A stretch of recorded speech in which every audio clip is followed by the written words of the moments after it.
प्यारे दोस्तों, ईरानी सदर की कब्र पर रोजाना ये शेर आकर क्यों धाड़ता था। ईरानी हुकूमत ने कब्र खुलवाई तो सबकी चीखें निकल गईं। अस्तगफिरुल्लाह। कहानी सेंटर के प्यारे देखने वालों, अस्सलाम वालेकुम। या इलाही, ये क्या मुआजरा हो गया। ईरानी सदर इब्राहिम रईसी की कब्र पर आधी रात रोज एक ऐसी खौफनाक आवाज आती कि आसपास के इलाके मकीन खौफजदा हो जाते। एक बार चंद नौजवानों ने जब हकीकत जानने के लिए रात कब्रिस्तान में गुजारी तो सुबह वो कब्रिस्तान में बेहोश पड़े मिले। आखिर ऐसा भी कौन कब्रिस्तान में आता था कि जिसे देखकर हट्टे कट्टे नौजवान भी बेहोश हो गए। दोस्तों, आखिर इब्राहिम रईसी की कब्र के साथ ही ऐसा क्यों हो रहा था, जानने के लिए वीडियो को आखिर तक जरूर देखें। और अगर आप हमारे चैनल कहानी सेंटर में नए हैं तो इसे सब्सक्राइब कर लें, बेल आइकन पर क्लिक कर लें ताकि हर नई आने वाली वीडियो से बाखबर रह सकें। प्यारे दोस्तों, जब से इब्राहिम रईसी को दफनाया गया है, आसपास में रहने वाले इलाके मकीन अजीबो गरीब किस्म की बातें करने लगे हैं। कहते हैं रात के वक्त जब हर सू खामोशी का राज होता है तो किसी खतरनाक जानवर के धाड़ने की आवाजें इस जानिब से आती हैं जहां पर इब्राहिम रईसी को दफनाया गया है।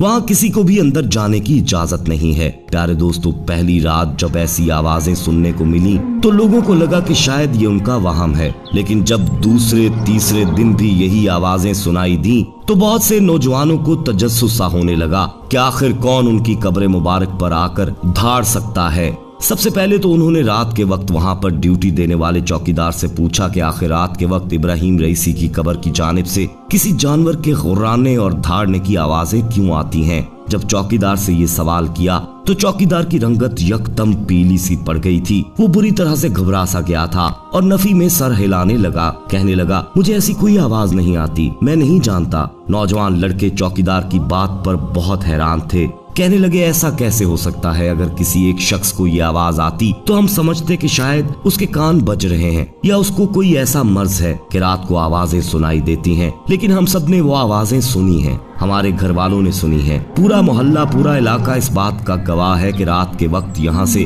किसी के धाड़ने की आवाजें आती हैं, जैसे कोई खतरनाक जानवर धाड़े मार रहा हो, गर्रा रहा हो, चिल्ला रहा हो। ये सुनकर चौकीदार ने अपना साइकिल आगे बढ़ा दिया। साफ जाहिर था कि वो इस बात का जवाब ही देना नहीं चाहता। वो नौजवान काफी परेशान सा हो गया था। दिन के वक्त जब वो इब्राहिम रईसी की कब्र पर अपने बाकी दोस्तों के साथ गया तो गौर से कब्र की तरफ देखने पर भी कब्र बज़ाहिर बिल्कुल ठीक ठाक थी। इसमें ऐसा कुछ भी नजर नहीं आ रहा था कि किसी पर शक किया जाता। लेकिन जैसे ही वो वापसी के लिए पलटे तो जमीन पर पांव के अजीबो गरीब निशानात दिखाई दिए थे। वो नौजवान वहीं पर ठिठक से गए थे और फिर ऐसा लग रहा था जैसे इन निशानों को किसी ने मिटाने की कोशिश की है। और इत्तफाकिया तौर पर एक दो जगह ही वो पांव के निशान नजर आ रहे थे, बाकी सारी जगह से वो निशानात को मिटा दिया गया था। शायद गलती से ये निशान वो हटाना या मिट्टी से मिटाना भूल गया था। ये सब देखकर तो उन नौजवानों को और भी ज्यादा तजस्सुस होने लगा। इसलिए वो फैसला कर चुके थे कि वो इस रात से पर्दा जरूर फाश करेंगे कि हर रात 3 बजे इब्राहिम रईसी की कब्र पर कौन आता है। और जो आता है वो यकीनन इंसान नहीं, क्योंकि धाड़ने की और गर्राने की आवाज किसी जानवर की लगती है, और वो भी एक खतरनाक जानवर की। लेकिन कुछ भी हतमी तौर पर नहीं कहा जा सकता था। इसलिए उन नौजवानों ने एक फैसला किया कि वो रात कब्रिस्तान में गुजारेंगे और देखेंगे कि आखिर कब्र के पास आता कौन है। लेकिन सबसे बड़ा मसला ये था कि बाहर बैठे गार्ड्स रात के वक्त किसी को भी इब्राहिम रईसी की कब्र के पास जाने की इजाजत नहीं देते थे। इन नौजवानों ने जब गार्ड से वही सवाल किया जो कि चौकीदार से किया था तो वो भी नजरें बदलने लगे और कहने लगे कि उन्हें ऐसी कोई भी आवाज सुनाई नहीं देती। लेकिन उनके चेहरे की बदहवासी ये बता रही थी कि कोई ना कोई बात तो जरूर है। मसला सारा ये था कि वहाँ रात के वक्त किसी को भी अंदर जाने की इजाजत नहीं थी और वो लड़के हकीकत को जानने में इतने मुतजस्सिस थे कि इंतजार ही नहीं कर पा रहे थे। चाहते थे कि असल हकीकत से आगाह हो जाएं। इसलिए दोस्तों, उन्होंने एक चोर रास्ता इख्तियार किया। जैसे ही रात का 1 बजा वो नौजवान फौरन से कब्रिस्तान की पिछली जानिब चले गए,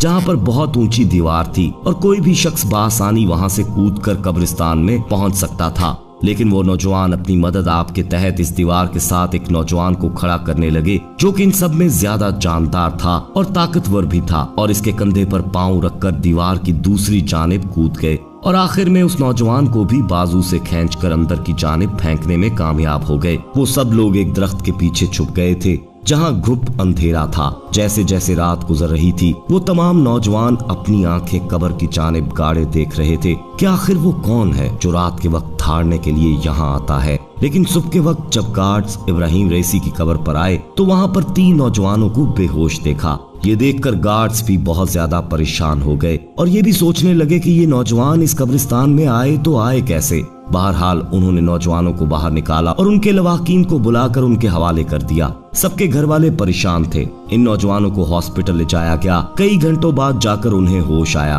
और वो लोग बुरी तरह से खौफजदा थे। जब उनसे खौफ की वजह पूछी गई तो एक नौजवान ने डरते हुए वजह बताई। कहने लगा कि हमने उस कब्रिस्तान में रात के पहर एक शेर को देखा था जो कि इब्राहिम रईसी की कब्र पर आके धाड़े मार रहा था, गुर्रा रहा था, अपने पंजों से उस कब्र को खोदने की कोशिश कर रहा था। ये बात सुनकर उनके वालिदैन ने उनकी बात पर भरोसा नहीं किया। वो कहने लगे ऐसा कैसे मुमकिन है, उनकी कब्र कोई जंगल में तो नहीं बनाई गई कि जहाँ पर शेर या दूसरे जानवर आ सकें। शहर में भला कैसे मुमकिन है कि कोई शेर वहाँ पर पहुँचे और किसी को खबर तक ना हो। तुम लोगों को कोई गलत फहमी हुई है। लेकिन वो नौजवान कहने लगा कि उन्होंने वहाँ शेर को देखा है। ये सुनकर बहुत से लोगों के दिलों में अजीबो गरीब सवालात पैदा होने लगे कि आखिर कैसे कोई शेर गार्ड्स के होते हुए अंदर दाखिल हो सकता था, और फिर अगर कोई शेर हो तो सबको नजर आता। लेकिन ये बात भी सच थी कि किसी जानवर के गुर्राने की आवाज रात को सुनाई देती थी।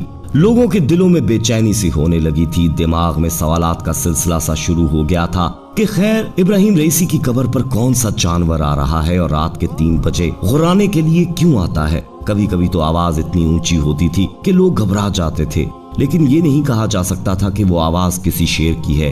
इन 3 नौजवानों में से बस एक ने ये बताया था कि उसने शेर को देखा है। बाकी 2 नौजवान चुप थे, कुछ नहीं कह रहे थे। समझ में ये नहीं आ रहा था कि कैसे कोई शेर शहरों के बीचों बीच बनी इब्राहिम रईसी की कब्र पर रात को आ सकता है और फिर गायब भी हो सकता है।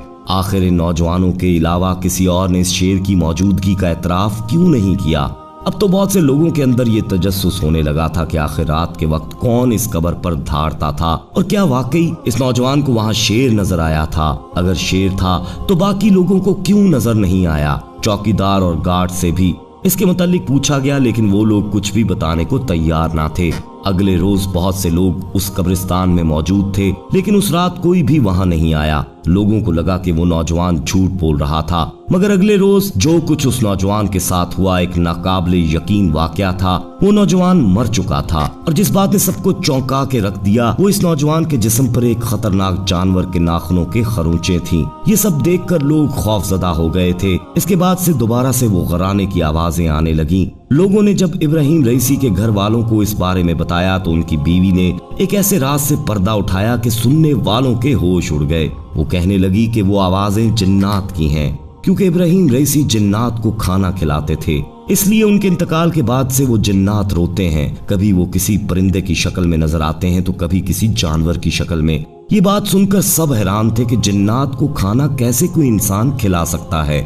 इब्राहिम रईसी की बीवी कहने लगी कि वो रोज बकरों को ज़िबा करवाकर एक ऐसे खाली मैदान में वो बकरे डाल देते जहां ये मशहूर था कि यहाँ जिन्नात होते हैं, इसलिए वो जिन्नात किसी न किसी जानवर की शक्ल इख्तियार करके कब्र पर नजर आते हैं। ये सुनकर सबको हैरत हुई थी। इब्राहिम रईसी के बारे में ये राज भी सामने आ गया था कि ना सिर्फ इंसानों बल्कि दूसरी मखलूक के साथ भी उनका रवैया अच्छा था कि मरने के बाद भी जिन्नात उनकी कब्र पर शेर बनकर आते और धाड़े मार कर रोता। इंसानों के साथ साथ दोस्तों जिन्नात को भी उनकी मौत पर दुख और अफसोस था। अल्लाह उन्हें करवट करवट जन्नत नसीब फरमाए, आमीन या रब्बुल आलमीन। दोस्तों कमेंट में हो सके तो आमीन आप भी लिख दीजिएगा, और अगर कुछ भी कहना चाहें इस हवाले से तो आप कह सकते हैं। वीडियो को लाइक करते हुए दोस्तों के साथ शेयर करना मत भूलिएगा, और इस वीडियो को बंद करने से पहले कंफर्म कर लीजिएगा कि आपने हमारा चैनल कहानी सेंटर सब्सक्राइब कर रखा है। नहीं किया तो फौरी सब्सक्राइब कर लीजिए और बेल आइकन को क्लिक कर दीजिएगा ताकि हमारी आने वाली मजीद वीडियोस बर वक्त आप तक पहुंचती रहें। अपना ख्याल रखिएगा। अगली वीडियो में दोबारा आपसे मुलाकात होगी, तब तक के लिए अल्लाह निगहबान।